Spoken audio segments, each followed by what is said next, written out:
నమస్తే, welcome to our channel. నేను సౌజన్య.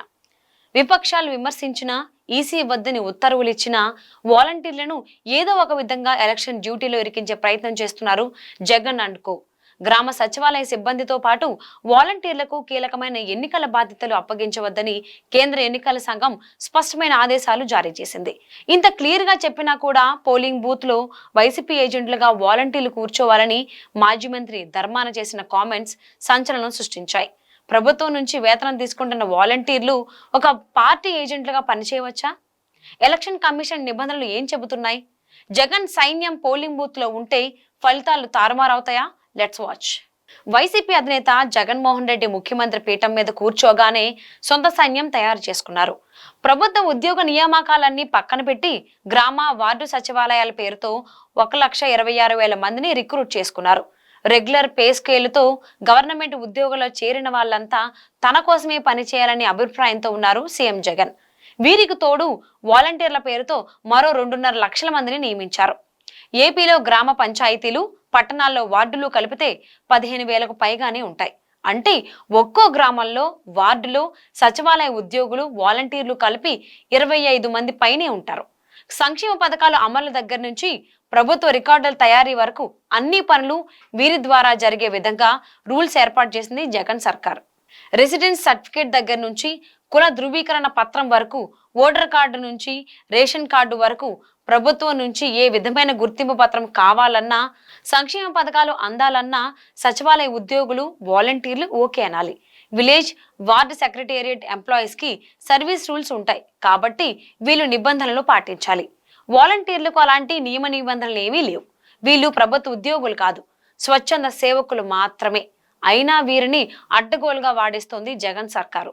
సంక్షేమ పథకాలు ప్రజల దగ్గరకు చేర్చడానికి వాలంటీర్లను నియమించామని చెప్పినా గ్రామాలు, పట్టణాల్లో వాడవాడన ఎవరి ఆర్థిక పరిస్థితి ఏంటి, ఎవరు ఏ పార్టీకి అనుకూలం అనే విషయాలు సేకరించి ఆ డేటాతో తాడేపల్లి ప్యాలెస్ లో వ్యూహాలు రచిస్తున్నారని ప్రతిపక్షాల ఆరోపణ.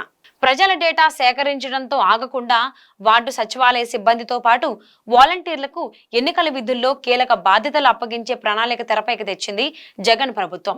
ఈ స్కీమ్ లో భాగంగా ప్రభుత్వ ఉపాధ్యాయులను ఎన్నికల విధుల్లోకి తీసుకురావద్దని ఉత్తర్వులు జారీ చేశారు.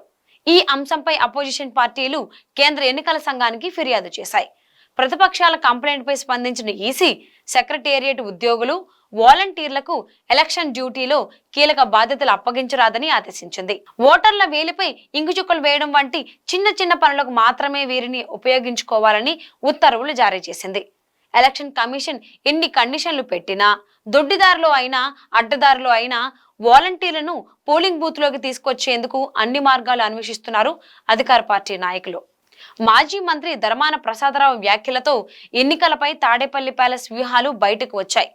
వాలంటీర్లకు ఎన్నికల విధులు అప్పగించరాదని ఈసీ ఆదేశించడంతో వారిని వైసీపీ ఏజెంట్లుగా పోలింగ్ బూత్ లో కూర్చోబెట్టాలని ప్లాన్ చేశారు. ఇదే విషయాన్ని పబ్లిక్ మీటింగ్ లో చెప్పారు ధర్మాన. వాలంటీర్లంతా పోలింగ్ బూత్ లో పార్టీ ఏజెంట్లుగా కూర్చోవాలని పిలుపునిచ్చారు. అంతేగాక వృద్ధులు, దివ్యాంగులతో పోస్టల్ బ్యాలెట్ కు దరఖాస్తు చేయించాలని సూచించారు. పెన్షన్లు, ప్రభుత్వ పథకాలు నిలిపేస్తామని బెదిరించి వీరి ఓట్లన్నీ ఫ్యాన్ గుర్తుపై వేయించేందుకు పోస్టల్ బ్యాలెట్ కోసం దరఖాస్తు చేయిస్తున్నారనే ఆరోపణలు వినిపిస్తున్నాయి. ఎలాగైనా గెలిచేందుకు అధికార పార్టీ నాయకులు అమలు చేస్తున్న వ్యూహాలను తిప్పికొట్టడానికి తెలుగుదేశం, జనసేన నాయకులు నిత్యం పోరాటాలు చేస్తున్నారు. ధర్మాన కామెంట్స్ పై ఈసీకి ఫిర్యాదు చేసిన ప్రతిపక్షాలు వాలంటీర్లను పోలింగ్ ఏజెంట్లుగా అనుమతించవద్దని కోరుతున్నారు. అదే విధంగా అన్ని పార్టీల ఏజెంట్ల సమక్షంలోనే పోస్టల్ బ్యాలెట్లు వినియోగించుకునే విధంగా ఆదేశించాలని విజ్ఞప్తి చేస్తున్నారు. ఓటమి ఖాయమని సర్వేలన్నీ స్పష్టం చేస్తున్న సమయంలో అక్రమాలు చేసేనా గెలవాలని అన్ని ప్రయత్నాలు చేస్తున్నారు వైసీపీ నాయకులు. ప్రతిపక్షాలు, ఎలక్షన్ కమిషన్ తో పాటు ప్రజలు అప్రమత్తంగా లేకపోతే ఇంత వ్యతిరేకతలోనూ వైసీపీ మళ్లీ గెలిచిన ఆశ్చర్యం లేదనేది పరిశీలకుల అభిప్రాయం.